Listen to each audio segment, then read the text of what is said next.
നമസ്തേ.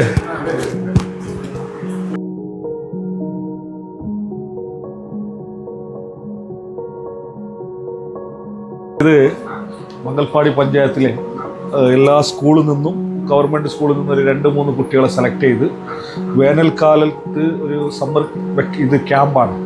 നമ്മളെ മുഞ്ച സ്കൂളിലാണ് ക്യാമ്പ് ഉണ്ടായിരുന്നത്. അപ്പോൾ വേനൽ വൈബ് എന്നാണ് ഈ ക്യാമ്പിൻ്റെ പേര്. അപ്പോൾ ഇതിന് ഡിപ്പാർട്ട്മെൻറ്റ് തലത്തിൽ ഒരു പൈസയില്ല, പക്ഷെ ഇപ്പോൾ ക്യാമ്പ് വെക്കണമെന്ന് പറയുന്നു. അപ്പോൾ നമ്മളിങ്ങനെ എല്ലാവരും ഇങ്ങനെ കണ്ട് സഹായിച്ച ഈ രീതിയിലേക്കാണ്. അപ്പോൾ 5 ദിവസമായി, ഇന്ന് 5ാമത്തെ ദിവസം. അപ്പോൾ കഴിഞ്ഞ ദിവസം നമ്മൾ ഈ ക്യാമ്പ് ഉദ്ഘാടനം ചെയ്യാൻ പോയ സമയത്ത് കുട്ടികളോട് സംസാരിക്കാൻ പറഞ്ഞു, നിങ്ങൾ ഈ നാട്ടിൻ്റെ പ്രകൃതി കണ്ടിട്ടുണ്ടോ എന്ന് ചോദിച്ചു. ഇല്ല എന്ന് പറഞ്ഞു. അപ്പോൾ ഈ വെക്കേഷൻ എവിടെ പോയെന്ന് ചോദിക്കുമ്പോൾ കുട്ടികൾക്ക് പറയാൻ സ്ഥലമില്ല. പിന്നെ ചോദിച്ചു എക്സ്പോ കണ്ടില്ലാന്ന് ചോദിച്ചു. നമ്മളൊരു എക്സ്പോ വന്നിട്ട് ഇല്ല. അപ്പോൾ ഇന്നലെ കുട്ടികളെ മുഴുവൻ അവിടെ എക്സ്പോ കൊണ്ട്. അപ്പോൾ ഞാൻ പറഞ്ഞു അവസാന ദിവസം നമ്മൾ ഇവിടെ വയലുകളും പിന്നെ കൃഷിപ്പാടങ്ങളും സ്വാമീൻ്റെ മഠവും അതുപോലെ പശുത്വത്തും ഒക്കെ കാണാനുണ്ട്. അതുപോലെ ഡാമുണ്ട്, അതൊക്കെ കാണാം. അപ്പോൾ രാവിലെ തന്നെ കുട്ടികളെ ബസ്സാക്കി നേരെ 10 മണി പാലത്തിനടെ ഇറക്കി ഡാം കണ്ടു, വയലിൽ നടന്നു. ഒന്ന് നിങ്ങളെ കുട്ടികൾക്ക് പരിചയപ്പെടുത്തുക. പുതിയ തലമുറയ്ക്ക് നമ്മളെ മതസൗഹാർദ്ദം പറഞ്ഞു കൊടുക്കണമല്ലോ. ഞങ്ങളുടെ മംഗൽപാടി ഗ്രാമപഞ്ചായത്തിൻ്റെ മതസൗഹാർദ്ദത്തിൻ്റെ പേര് കേട്ട ഒരു സ്ഥലമാണ് ഉപ്പളയും പരിസര പ്രദേശങ്ങളും. പ്രിയപ്പെട്ട സ്വാമിജി നിത്യാനന്ദ സ്വാമിജി ഞങ്ങളുടെ നാട്ടിലെ സാമൂഹിക, സാംസ്കാരിക, വിദ്യാഭ്യാസ, സാമ്പത്തിക, കാർഷിക മേഖലയിൽ സാന്നിധ്യമാണ്.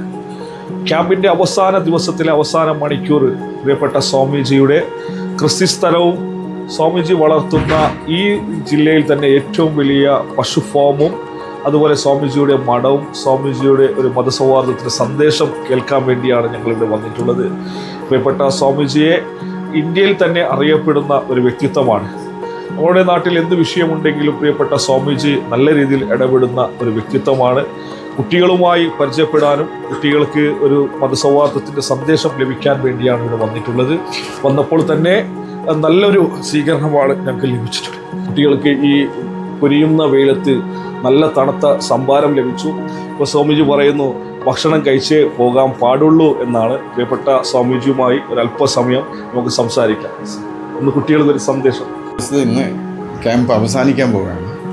അപ്പോൾ നിങ്ങളെല്ലാവരും ചേർന്ന് നമ്മളെ ഈ ഗ്രാമത്തിൽ വന്ന് മറ്റേ പുഴ കണ്ടു, പിന്നെ ഡാം കണ്ടു, കൃഷിഭൂമിയെ കണ്ടു. അവിടെയും നമ്മൾ ഡാമിൻ്റെ അടുത്ത് തന്നെ നമ്മൾ കുറേ പച്ചക്കറിയൊക്കെ കൃഷി ചെയ്യുന്നുണ്ട്. കണ്ടിട്ടിരിക്കാം. നിങ്ങൾ എന്തൊക്കെ കണ്ടു? ഇവിടെ പശുവിനെ കണ്ടു അല്ലേ? പിന്നെ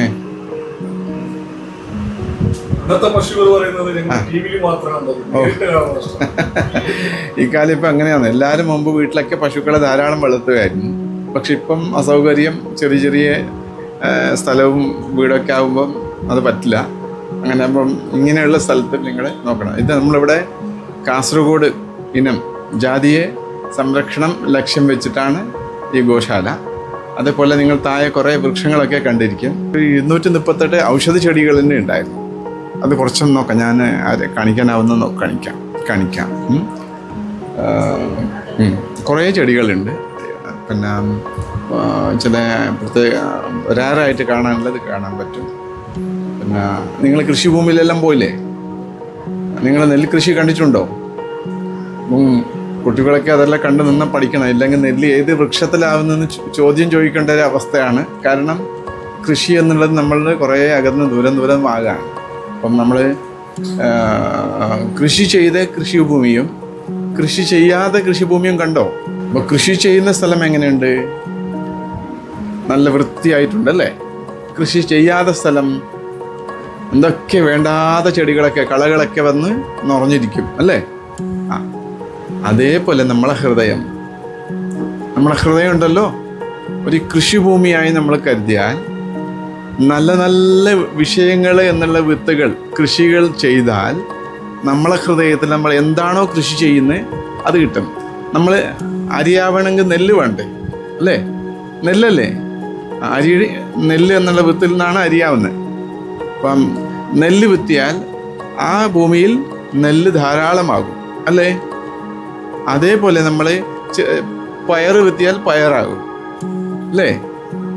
എന്താണ് നമ്മൾ കൃഷി ചെയ്യുന്നത് അതാണ് നമ്മൾ ഉൽപ്പന്നമായി നമ്മൾ കിട്ടുന്നത് നമുക്ക്.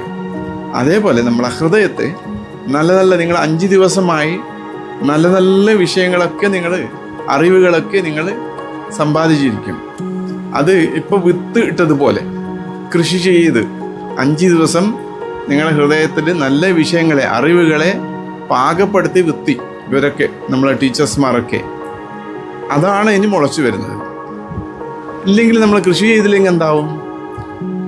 വേണ്ടാത്ത കളകൾ കൃഷി ചെയ്യാനില്ല, അത് തനിയെ അത് ഇങ്ങനെ വളർന്നു വരും. മാത്രമല്ല അതുകൊണ്ട് നമുക്ക് ഗുണമില്ല, ഉപദ്രവവും മാത്രമല്ല അത് വൃത്തിയും ഇല്ലാതാവും. അതേപോലെ നമ്മളെ ഹൃദയത്തിൽ നല്ല നല്ല വിഷയങ്ങൾ നമ്മൾ നിറച്ചില്ലെങ്കിൽ വേണ്ടാത്തതൊക്കെ വരും. കൃഷി ചെയ്യുമ്പോൾ നമ്മൾ വേണ്ടുന്നതേ ചെയ്യാം. സ്നേഹത്തിന് കൃഷി ചെയ്യാം, സൗഹൃദ കൃഷി ചെയ്യാം, എല്ലാവർക്കും നന്മ ചെയ്യുന്ന നല്ല മനസ്സുകളൊക്കെ അത് ഇവിടെ നമ്മൾ കൃഷി ചെയ്യാം. ദ്വേഷങ്ങളെ കൃഷി ചെയ്യാൻ പാടില്ല, അല്ലേ? അസൂയകളെ കൃഷി ചെയ്യാൻ പാടില്ല. നമ്മൾ നല്ലത് കൃഷി ചെയ്തില്ലെങ്കിൽ ദ്വേഷം, അസൂയ ഇങ്ങനെയൊക്കെ വേണ്ടാത്ത കളകൾ നമ്മളെ ഹൃദയത്തിൽ വരും. അപ്പം നമ്മളെ ഹൃദയത്തിൽ അതൊക്കെ വരാതെ പോലെ ആവണമെങ്കിൽ നമ്മളെ വിശ്വസിക്കുന്ന ഈശ്വരനെ നമ്മൾ നന്നായി വിശ്വസിക്കുക. അതിൻ്റെ കൂടെ എല്ലാം അപ്പുറം ഇപ്പുറം കാണുന്ന ജനങ്ങളെ നന്നായി സ്നേഹത്തിൽ കാണാം. അപ്പം സ്നേഹത്തിൻ്റെ കൃഷി നല്ല, നേരത്തെ നമ്മളെ പ്രസിഡന്റ് പറഞ്ഞു, സൗഹൃദമായിട്ടുള്ളൊരു ബന്ധം. അതെ, നമുക്കതാണ് ആവശ്യം. നമ്മളെ നാട്ടിനെ നല്ല നാടാക്കി മാറ്റുന്ന ആരാണ്? നമ്മൾ തന്നെയാണ്, അല്ലേ? അപ്പം നമ്മളെ നാട്ടിൽ എല്ലാ ഹൃദയത്തിലും നല്ല നല്ല വിഷയങ്ങൾ കൃഷിയാവുന്ന പോലെ നമ്മൾ പ്രയത്നിക്കണം. ഈ ക്യാമ്പ് നടക്കുന്ന ഉദ്ദേശം അതാണ്. കുട്ടികളായ നിങ്ങളെ ഹൃദയം കോമലമാണ്, നല്ല ഹൃദയമാണ്. ഇവിടെ വേണ്ടാത്തതൊന്നും നിറയാതെ പോലെ, കളകൾ വരാതെ പോലെ, നല്ല നല്ല വിഷയങ്ങൾ ഇവിടെ കൃഷി ആവുന്ന പോലെ ആ ഉദ്ദേശത്തിൽ നമ്മുടെ സർക്കാർ ഈ സമ്മർ ക്യാമ്പ്, അല്ലേ, ഇത് വെച്ചിട്ടുള്ളതാണ്. അപ്പം നിങ്ങൾ ഇവിടെ വന്നിട്ടുള്ളത് നമുക്ക് വളരെ സന്തോഷം. ഇവിടെ നിങ്ങൾ കാണാനും പഠിക്കാനുള്ള നമ്മൾ ഒരു സർവകലാശാല എന്ന് നമ്മൾ കേട്ടിട്ടുണ്ടോ? യൂണിവേഴ്സിറ്റി എന്ന്. യൂണിവേഴ്സിറ്റിയിൽ എല്ലാ ക്യാമ്പുകളും ഉണ്ട്, എല്ലാ കോഴ്സുകളും ഉണ്ട്, എല്ലാ സബ്ജക്റ്റുകളായി ധാരാളം പഠിക്കാനുള്ള എല്ലാ വ്യവസ്ഥകളുള്ള ഒരു ഇടമാണത്. അതേപോലെ നമ്മളെ ജീവിതവും അങ്ങനെ തന്നെയാണ്. ജീവിതത്തിൽ ധാരാളം നല്ല നല്ല നല്ല നല്ല വിഷയങ്ങൾ നമ്മൾ സമ്പാദിക്കാനാവും. അപ്പം അങ്ങനെ സമ്പാദിച്ച് നല്ല ഒരു വ്യക്തിത്വമായാൽ നമ്മളാണ് ഭാരതത്തിൻ്റെ പ്രതീകം. നമ്മൾ എങ്ങനെയുണ്ടോ അതുപോലെയാണ് ഭാരതം. അപ്പം നല്ല ഭാരതമാവണമെങ്കിൽ നല്ല വ്യക്തികൾ നമ്മളാവണം. വ്യക്തി കൊണ്ട് രാഷ്ട്രം, ഭാരതം. അതുകൊണ്ട് നമ്മളെല്ലാവരും നല്ല വ്യക്തികളായാൽ നല്ല ഭാരതമാവും. എല്ലാവരും സ്നേഹിക്കാം, എല്ലാവർക്കും വേണ്ടി നന്മകൾ ചെയ്യാൻ വേണ്ടി നമ്മൾ താല്പര്യം കാണിക്കാം. നമ്മളെ നാട് നല്ല നാടാക്കി മാറ്റാം. അതിന് പ്രവർത്തിച്ച് എല്ലാവർക്കും നമ്മൾ അഭിവാദനങ്ങൾ പറയുന്നു. ഏതായാലും ഭക്ഷണം കഴിച്ചിട്ടേ പോകാവൂ. ഇവിടെ ഉച്ചയ്ക്ക് വന്നാൽ ആരും എപ്പോഴും വന്നാലും ഭക്ഷണം കഴിച്ചിട്ടേ പോകണം. നിങ്ങൾ എപ്പോഴും ഇതുവഴി പോകുമ്പോൾ വരണം. നിങ്ങളെല്ലാം വലുതായി നല്ല മക്കളായി വളരണം. ഭാരതത്തിന് നന്നാവട്ടെ. ഇങ്ങനെ ക്യാമ്പ് സംഘടിച്ച് നിങ്ങൾക്ക് എല്ലാവർക്കും അഭിവാദനങ്ങൾ പറയുന്നു. കൃഷ്ണ. ഓക്കെ, സോ നിങ്ങൾ പൂജൻ്റെ സമയമല്ലേ, നമുക്കറിയാം. തിരക്കിൻ്റെ ഇടയിലും ഞങ്ങൾക്ക് സ്വാമി അങ്ങനെ ഇപ്പോൾ പുറത്തുനിന്നുള്ള ആളുകൾക്ക് സ്വാമിനെ കിട്ടണമെങ്കിൽ ചിലപ്പോൾ മാസങ്ങൾക്ക് മുമ്പ് അപ്പോയിൻമെൻ്റ് എടുക്കേണ്ട ഒരു സ്വാമിയാണ്. അപ്പോൾ ഞങ്ങൾ ഈ നാട്ടിലത്തെ ആളുകളൊക്കെ ഏത് പാതിരാത്രിക്ക് വന്നാലും സ്വാമിൻ്റെ ഈ വാതിൽ ഓപ്പണാണ്. നമ്മൾ ഒന്ന് സ്വാമി വന്നിട്ടുണ്ടെന്ന് പറഞ്ഞാൽ മതി. അപ്പോൾ എത്രത്തോളം സ്വാമിയുടെ വിശാലമായ മനസ്സ് നമ്മളുടെ കുട്ടികൾക്കാണ് പ്രയോറിറ്റി കൊടുത്ത് സ്വാമി തന്നത്. അതിനിടയിൽ സംഭാരം തയ്യാറുണ്ടാക്കി പാചകപുരയിൽ നിങ്ങൾക്കുള്ള ഭക്ഷണങ്ങൾ, വെജിറ്റബിളാണ് ഭക്ഷണങ്ങൾ തയ്യാറാകുന്നുണ്ട്. അപ്പോൾ അതൊക്കെ നമ്മളെപ്പോഴും പുറത്തു നിന്ന് ഒരാളെ ഒരിക്കലും വീക്ഷിക്കരുത്. അദ്ദേഹവുമായി ഇടപെടൽ നടത്തുമ്പോഴാണ് ഏത് മനുഷ്യനെ ആയാലും നമുക്കത് കൃത്യമായി അറിയാനും മനസ്സിലാക്കാനും സാധിക്കും. ഓക്കെ, നമുക്കപ്പോൾ thank you Swami. Okay okay okay, അപ്പോൾ വൈക്കോളി, പ്രസാദം വയ്ക്കോളി.